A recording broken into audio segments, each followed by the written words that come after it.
Приветствую, дамы и господа. Мы продолжаем играть в Modern Warships, и я решил попробовать сделать обзор на корабль. И сходу взял крайне неоднозначный экземпляр. Называется он Кронштадт, и по уверениям разработчиков является линкором.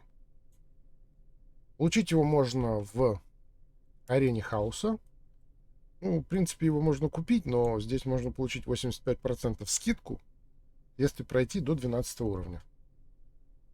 Я уже там прошел все, сейчас я уже просто собираю очки и трясу рулетки местные, вот эти активности. Здесь мне не дали ничего.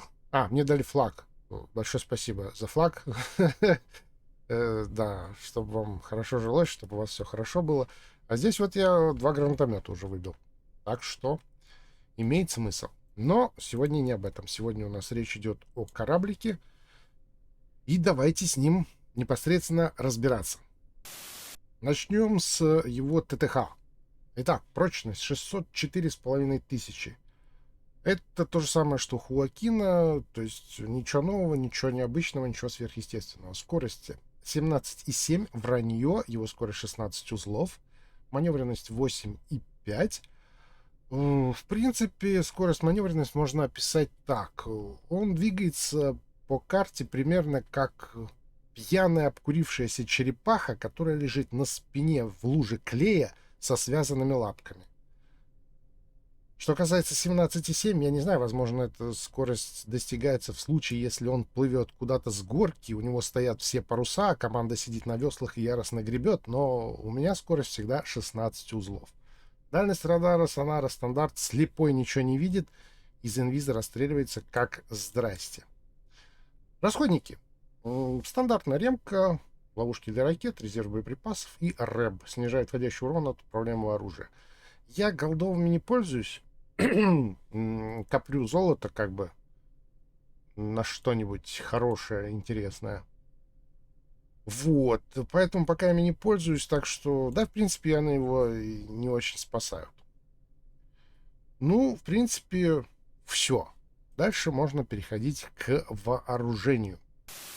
По вооружению у нас 2 сдвоенных слота ракетных, орешник. Это 4 ракеты, которые выстреливаются с кассетными боевыми частями. Ну, штука хайповая, сами понимаете, но в игре, ну, такое. Перезарядка у него 9,8, то есть практически соответствует перезарядке ловушек, и отводить его особых проблем не составляет. Пушка. Пушка у нас одна, но очень-очень большая. Размер как бы прям вот компенсируется. Наносит она 122 тысячи урона, да, по 61 тысячи на каждый ствол, коих 2. С перезарядкой 10,50 секунд. В общем, 10,5 секунд, насколько я понимаю. Так, ну, вертолет свой. 2 слота у нас имеется, что хочем, то и ставим из ПВО. И в остальных стоят у нас рубины, Добрыня и Триумфы. По отдельности рассматривать их смысла нет. Они залочены. Ничего вы с ними не сделаете, не поменяете. Они такие, какие они есть. Соответственно, есть смысл рассматривать их как общее ПВО. И надо признать, что ПВО у него неплохое. Это сбивает неплохо, так повышает ему живучесть на самом деле. То есть, ну как живучесть? Живучесть в плане летящих в него ракет. Да? То есть иногда прям удивляет. Может прям срезать целую пачку ракет и продлить ему, соответственно, жизнь кораблику. То есть создается впечатление, что он живучий. Да? Хотя оно на самом деле ложное. Так, еще есть у него камуфляж, и флаг, и вообще у него все хорошо. По ПВО, ну вот у меня же ринги, потому что здесь есть лазеры и ракеты, ракеты, ракеты. Да? То есть, если посмотреть, зенитно-ракетный комплекс. Ракеты, ракеты и лазер. А здесь надо поставить что-нибудь пушечное, но как таковые пушечные, здесь ПВОшки не особо внятные, поэтому лучше всего поставить ракетно-пушечное. Из ракетно-пушечных лучше всего ракеты режут на сегодняшний день жринги, да, то есть кто-то там Что ты говоришь, что эти гарпуны, но, в принципе, по большей части, насколько я слышу, из своего опыта, жринги лучше всего ракеты режут. Это хорошее дополнение. По вертолету, ну, в принципе, желательно что-то с двумя жизнями, если у вас есть. У меня, например, нет. Я поставил, что есть. Но какой-нибудь феном или что-то такое, что можно запузырить дважды, оно зайдет лучше. Почему? Потому что у вас слепой кораблик, слепой. Соответственно, ну, open map мало кто делает. По большей части запускают вертолетик и как змея воздушного на веревочке за собой весь бой таскают. Вот. Поэтому вы сможете сначала в начале боя дать какой-то засвет.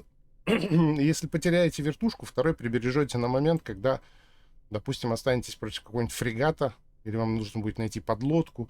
В общем, для какой-то вот нужды, надобности. Поэтому я считаю, что лучше ставить что-нибудь с двумя жизнями. У меня просто нет такого вертолета, но он бы смотрелся здесь хорошо. Ну что, с ТТХ разобрались? Разобрались. Говорили, надоело? Надоело. Давайте какой-нибудь бой посмотрим.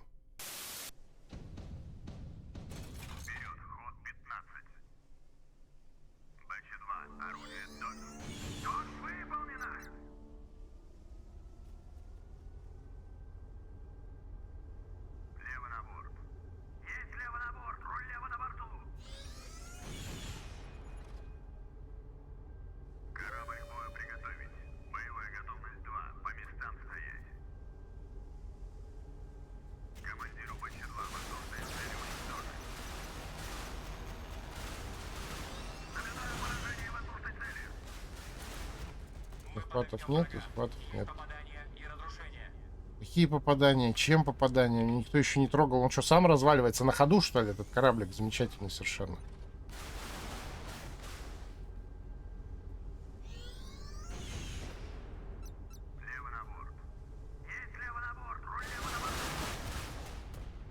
Кто там куда врывается, я не понимаю. Это топ-11. Недокланов. Куда он поперся? У нас еще один такой же жертва, блин, как и я, блин. То есть у нас линкоров нет, а у них... Не Хэмпшир и Монтана. У них два линкора, у нас ни одного, короче говоря. А сейчас подлодка приплывает, и мы ни один, ни второй ничего с ней сделать не можем. Ой, блин. И Авик тоже с ней ничего сделать не может, да? И никто ничего с ней сделать не может. Прикольно! Ну да, хорошая мысль уходить от подлодки, вырываясь на них, по сути. Больше ничего не остается.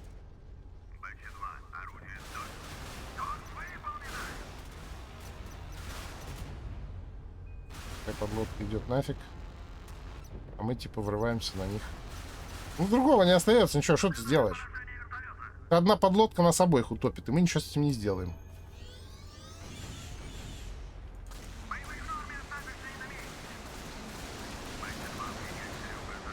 Носом, носом, носом, носом.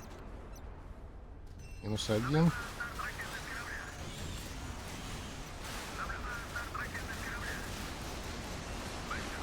И дальше.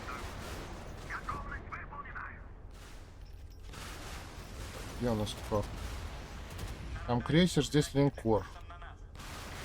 Надо на линкор идти, пускай он сейчас сам у меня выпрыгнет, я так полагаю. А, держи.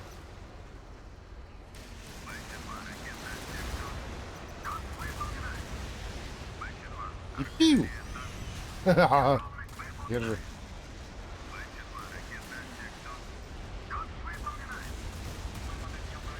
Пилочку, пожалуйста. На нафиг. Я его снес. Все, дальше без меня, ребятки, я с подлодкой ничего сделать не могу, разбирайтесь сами. Я на этом все, мои полномочия все. Окончено. Что я здесь делаю? Могу пальнуть в нее из пушки. Это будет красиво, но бесполезно. Вот так вот. Фью! О, она всплывает. Зря из пушки пальнул. Вот сейчас могу пальнуть хорошо. Шнобель торчит. 122. Успел. Вау! Вау! Как я раздал. Какой я крутой. Что, она еще жива, что ли? Вы прикалываетесь? Вообще она еще живая. Давай топ-11 кланов, иди разбирайся там. Не нам, двоим дуракам это делать. Сам разбирайся. Тебе есть чем ее стукнуть? Подождите, это топ-11. Что? А, у него же тоже подлот. Ну да, иди разбирайся, что. Иди разбирайся, чувак. Это твоя жертва. Ты должен ее просто сломать, снести. Тайгей, что ли, не разберется?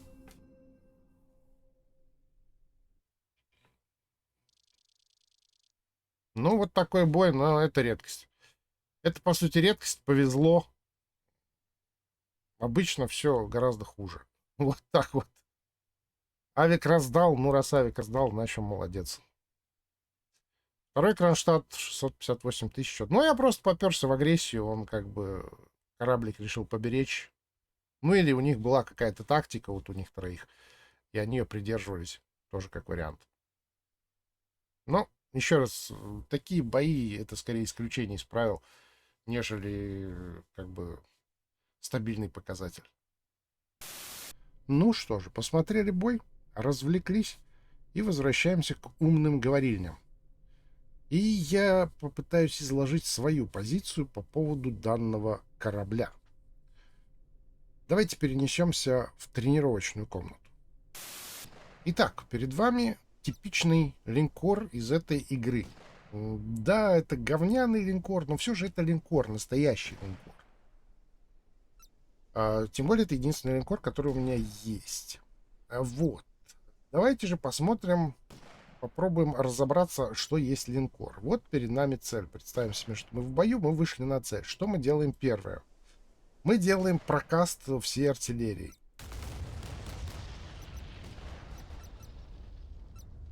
Итого 217 тысяч мы выбиваем из противника.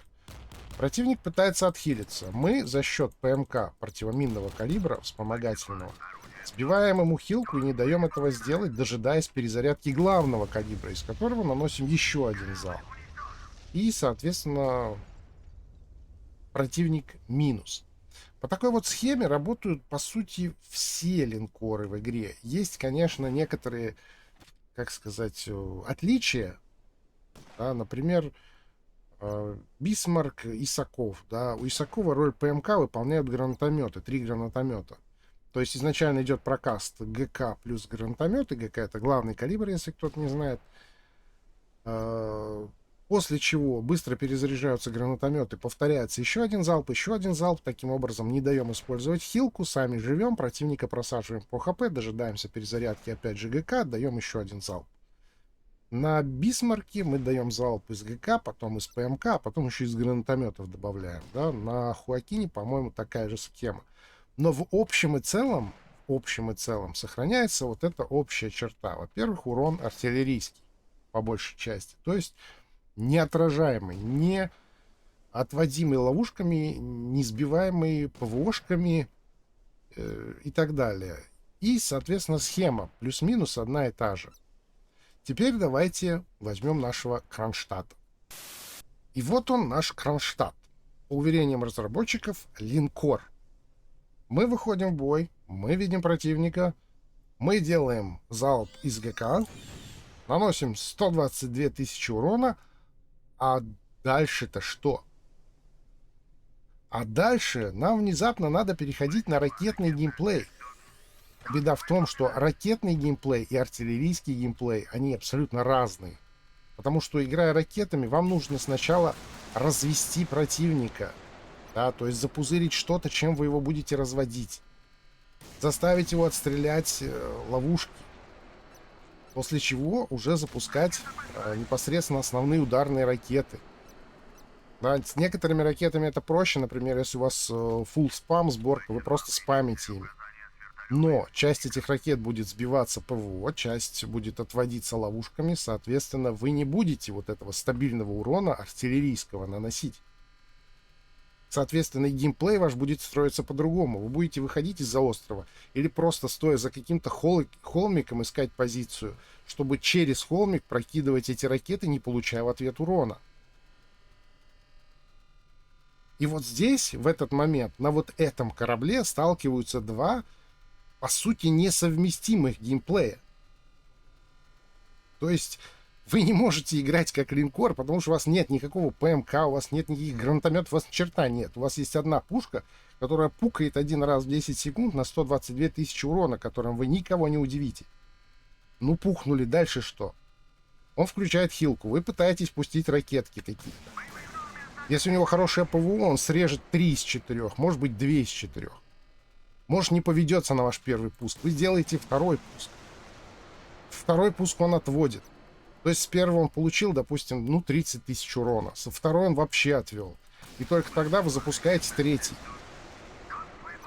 И все это время хилка у него работает. И сам он куда-то пытается тоже сдриснуть. Он же стоять не будет. То есть вы наносите какой-то нестабильный, непонятно какой урон. А если там рядом кто-то еще, так его ПВО тоже подключится. Сколько вы нанесете урона, вообще непонятно. Если артиллерии вы гарантированно будете его вливать, то ракетами вам нужно выбирать другие ситуации, другую схематику игры. Вы по-другому играете, нежели на артиллерии. И вот при столкновении этих двух геймплеев получается каша. И вот эта каша называется Кронштадт. Именно поэтому я со всей ответственностью перед самим собой, больше ни перед кем, да, заявляю, что это вообще не линкор. Это какая-то баржа, на которую пихнули элементы ракетного эсминца, потому что это сборка этого самого дожеванного, какого-нибудь там даже фрегата этого, или корвета, как там, 125-й, что у нас, корвет или фрегат, у него тоже 2+2. Эти сборки стоят на маленьких кораблях. Орешник, ну да, окей, орешник и пушка это, и все. А дальше что? Что с этим всем делать-то? Как, куда это, как это? Выйдете вы в открытый бой, вас сольют. Если вы выйдете против артиллерийского линкора, вас сольют. Он вас сольет через тот геймплей, который я описывал выше. Потому что вы ничего с ним не сделаете. Выйдет против вас торпедный корабль, он вас тоже сольет. Вам нечем отбиваться от торпед. Выйдет против вас подлодка, вас тоже сольют. Так а с кем вам бодаться-то? Линкор вы не потянете, подлодку не потянете, торпедный какой-нибудь кораблик тоже вряд ли потянете, если он будет от острова выходить, торпедки кидать. А с кем воевать-то тогда? То есть, во-первых, геймплей каша. Да? Геймплей каша. Не пойми, как в него играть. Во-вторых, а с кем бодаться вам? Кого вы бодать собрались? Если у вас отпадают линкоры, у вас отпадают подлодки, у вас отпадают торпедные кораблики малоразмерные, которых вы не увидите, скорее всего. То есть, как бы, что это? Как это? Куда это? Так, те, кто заснул, просыпаемся. Те, кому стало скучно, давайте посмотрим еще один бой.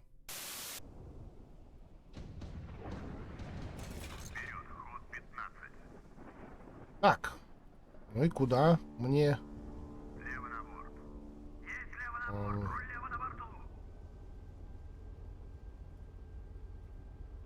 Можно сюда пробовать. Ну тут опять же авики у нас. Авики это хреново. ПВО! Огонь! Огонь! ПВО! Стреляй! Стреляй! ПВО! ПВО стреляет. Уже хорошо. Ой-ой-ой-ой-ой-ой-ой-ой-ой-ой-ой-ой-ой. Страшно-то как!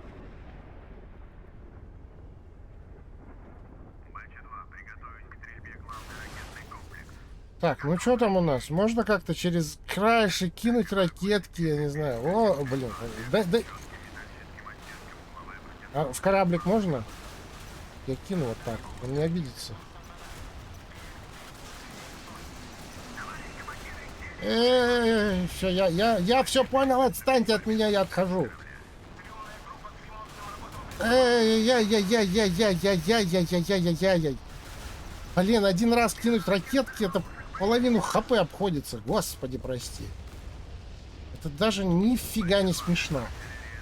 Это как-то даже печально. Я вам так скажу. Разворачивайся! О, смотрите, он все откидал. Ловушки откидал.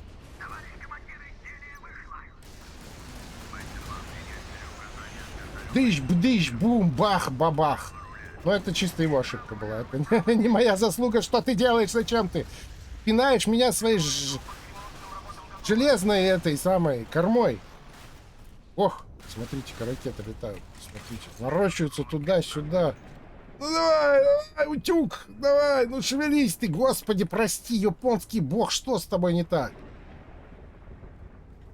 У тебя паралич всего, что может быть параличевано. Все откидал? Да посмотрим. Все откидал. Откидал все. Откидал от души. Кушай на здоровье. Так, авик, open map.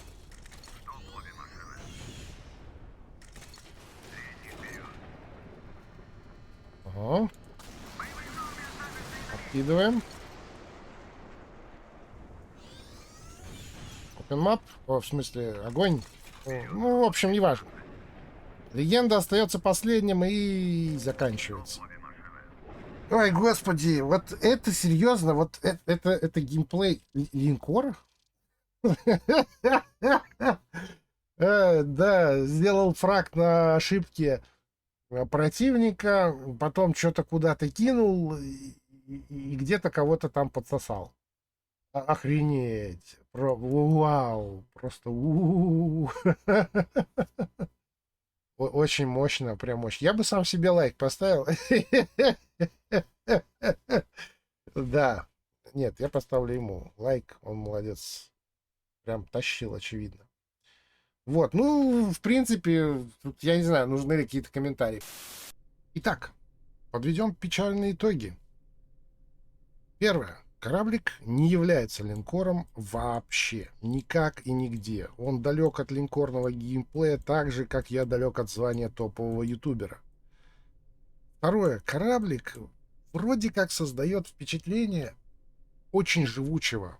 Но впечатление это ложное, потому что он абсолютно не защищен ни от торпед, ни от подлодок.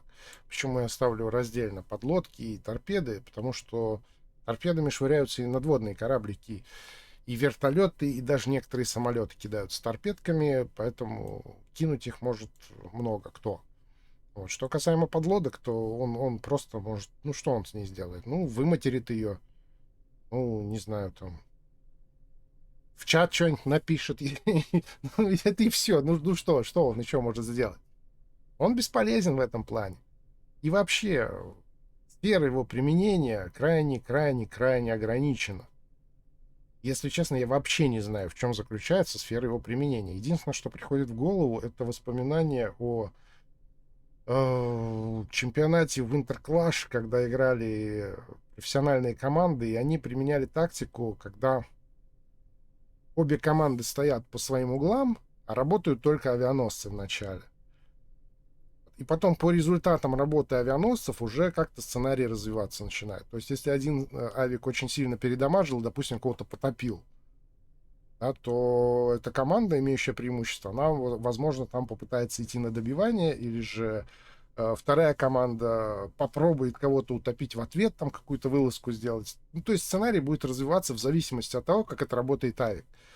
И данный утюг, в принципе, заряженный, допустим, HQ-шками 26-ми, поставленный рядом с этим самым авиком, ну, в принципе, может быть, какую-то защиту ему дополнительно обеспечит.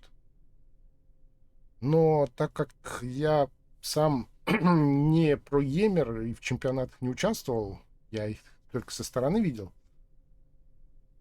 то, в принципе, возможно, что эта идея моя звучит довольно по-дурацки. Может быть, он неприменим в этом плане. Но что касается игроков обычных, смертных, да, то есть в рандоме этот корабль не нужен вообще. Ни новичкам, ни средним игрокам он не нужен вообще. Потому что геймплей его, это каша. Это каша из двух геймплеев. Я выскажу такое предположение, не знаю, насколько оно соответствует действительности, что это попытка перевести проект 1164i на платформу линкора. Да? То есть есть такой крейсер, проект 1164i. это сильный ракетный крейсер. У него там свои ракеты, ну, залоченные, то есть не надо ничего покупать там. Вот. И, возможно, это попытка сделать схожий линкор. Как по мне, попытка провальная. Если это так, то попытка провальная, абсолютно провальная. Потому что, во-первых, крейсер этот, он по скорости его превосходит. Этот кораблик не успеет никуда. Абсолютно нередкое явление, что вы вообще в бой не успеваете. То есть вы приплыли туда, где уже бой идет без вас, а там уже либо союзники слились, либо противники слились. То есть вы не нужны в любом случае. Ну, приплыли, ну, слава богу, там можете куда-то пульнуть из пушки, может, попадете. Все. На этом, на этом все. Спасибо. Спасибо, что пришли. Крейсер же имеет, по-моему, 22 узла. Соответственно, он успеет. Он успеет и туда, и сюда. Ошибся флангом, сменил фланг. Видишь где-то замес, успел замес. Второй момент — это то, что ракетное вооружение у крейсера поинтереснее будет, как по мне. Там у него свои ракеты, как я уже говорил, и они серьезные такие. И имеется возможность поставить одну еще какую-то дополнительную свою. Ну и внезапно у крейсера есть два гранатомета. Два слота под гранатомет. Соответственно, если вы поставите туда какие-нибудь граники артиллерийского типа, ну, например, РБУ-2500, ну, или, например, РБУ-2500. Если у вас их нету, то можно взять РБУ-2500, поставить, тоже хороший гранатомет. И, соответственно, если к вам лезут подлодки, да, вы ее не размажете по стенке, не утопите, но как минимум вы будете запихивать все выпущенные ей торпеды обратно в те отверстия, из которых они у нее высыпались, при этом наносить ей урон. И создадите такую ситуацию, в которой ей будет просто, ну, некомфортно рядом с вами находиться, и она, скорее всего, свалит. Здесь, ну, обсуждалось уже. Подлодку вы можете только выматерить. Все. Больше ничего с ней не сделаете. Поэтому если, да, я не знаю, но если эта попытка реализовать 1164 и в корпусе линкора, то она провальная. Если же нет, то я вообще не понимаю, что это такое. Потому что вот это, это эсминец. Да, или даже фрегат. Вот это вроде линкор. Это хайповая какая-то штука, прикольная, наверное. Но вместе вот это невнятная каша, которую непонятно как вообще... Что с ней делать-то? Что делать-то с ней непонятно вообще. Вот. Ну что? По сути, высказался я по кораблику. Давайте тогда еще один бой и будем закругляться.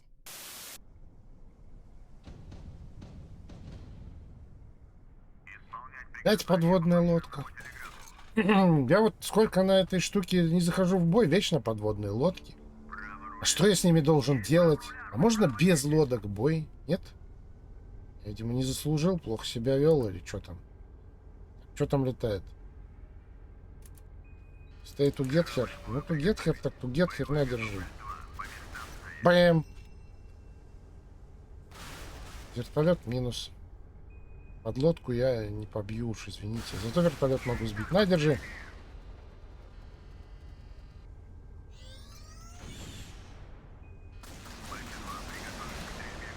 А он успеет? Это как-то странно. Мало. Что-то как-то мало. Я рассчитывал на больше. Куда ты шарашишь? Ты что-то видишь или просто так снаряды жжешь?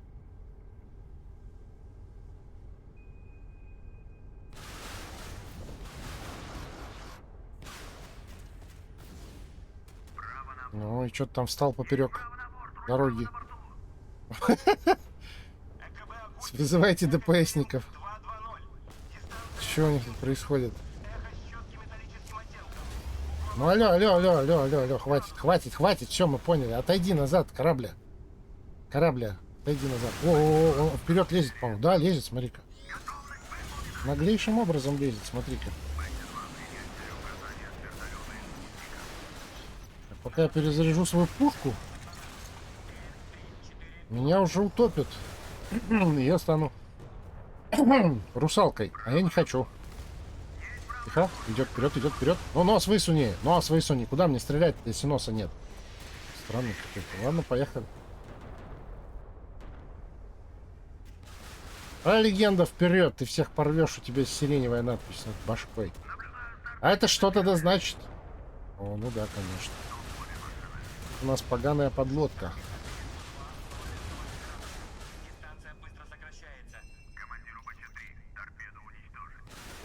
Да, сейчас обязательно уничтожу. На, держи. Так, подхил. И нормально. И отходим. Просто одна подлодка меня закрывает, и все, и я привет. На, держи. Ха-ха-ха, я линкор! Я из пушки стреляю, смотрите, я линкор.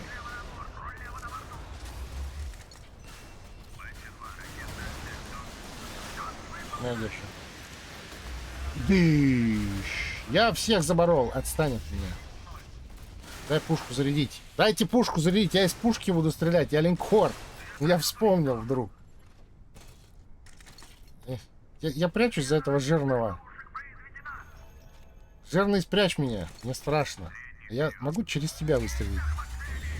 Нет, не могу. Да?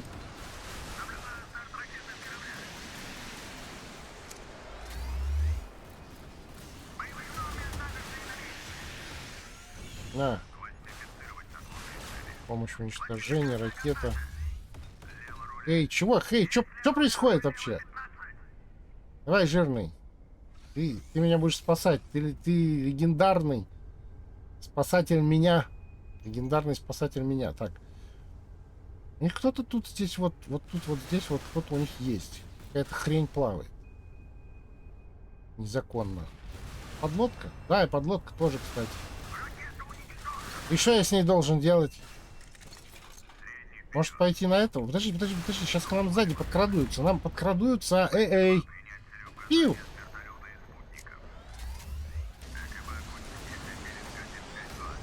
На! Не попал, по-моему, нифига. А, держи. Буду тебя спамить этими штуковинами. Так, тут у нас одна подлодка осталась. Давай воюй с подлодкой, воюй с ней, воюй. Завоюй ее нафиг. Я ничего сделать не могу. Завоюй подлодку сам. Я ничего сделать с ней не могу. Воюй с ней сам. Я вот за тебя спрячусь, пускай торпеды в тебя попадут. Че, блин? Это что за такие странные торпеды? А, вон нормально. Хоть эти попали. А мы только двое. А у тебя есть чем в нее стрелять? А, давай. Ай, хорошо. А, он идиот. Он идиот. Он меня стреляет. Он не понимает, что противолодочные средства только у него есть. Он меня стреляет. Я пойду подставлюсь специально. Прям вот выйду и подставлюсь. Пусть он меня бьет. Давай. Вот он я. Вот он я. Да. Я ничего не могу сделать. Я беспомощный. Давай. Все в меня сливай. Пей меня. Давай. Подожди. Дай я вперед выйду. Он идиот полный. Пускай он меня бьет сколько хочет. Вали его нафиг. Пока он меня шарашит, я... Во, пусть он меня топит. Главное, чтобы ты держал хп как можно больше и валил его. Во, давай. Давай, чувак, давай. Я даже вертушку подниму, вот, пожалуйста. Давай.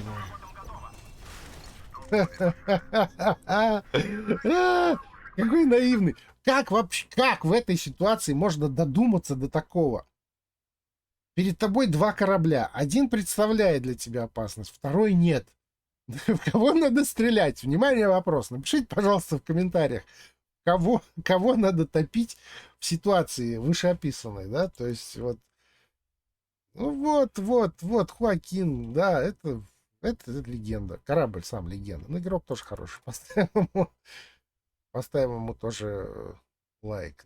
Ну, как это вообще? Чувака 51 уровень.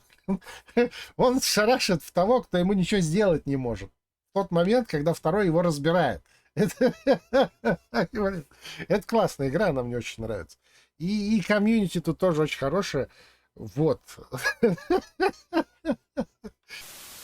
В рамках данного боя, кстати, вот было установлено, что Есть еще одна возможность применения данного корабля в виде куска мяса для неопытного игрока, который будет агриться на этот кусок мяса вместо того, чтобы выбить единственный существующий для него источник опасности, а потом спокойно забрать бой. Ну, если никак, то хотя бы так. Ну что же, в принципе, по кораблю я все сказал. Как по мне, это абсолютно невнятный корабль. Э, Проблема его в компоновке вооружения. Это не компоновка вообще, это какая-то каша, как я уже говорил. Здесь вообще непонятно, что это, как это, к чему это и для чего это. В рандоме этот кораблик не нужен ни новичкам, ни середнячкам. Ну, опытные игроки, они найдут какой-то там лазейку, посчитают какие-то секунды, какие-то миллиметры, как они умеют это делать, и, соответственно, может быть, даже и на этом сыграют. Ну а зачем, если есть корабли, на которых можно сыграть лучше, применив столько же усилий? Я не очень понимаю. В сопровождение, может быть, его можно взять. Туда все что угодно можно брать, там сам режим веселый, так что играйте на чем хотите. Хотя, как по мне, Ямато там будет поинтереснее. Ну что же, вот такой у меня первый обзор получился. Просьба ногами не пинать, не кидаться в меня тапком. А на сегодня у меня все. Всем спасибо за просмотр. Приходите еще. Не забываем подписаться на канал, проставиться лайком. Всем всего и до встречи.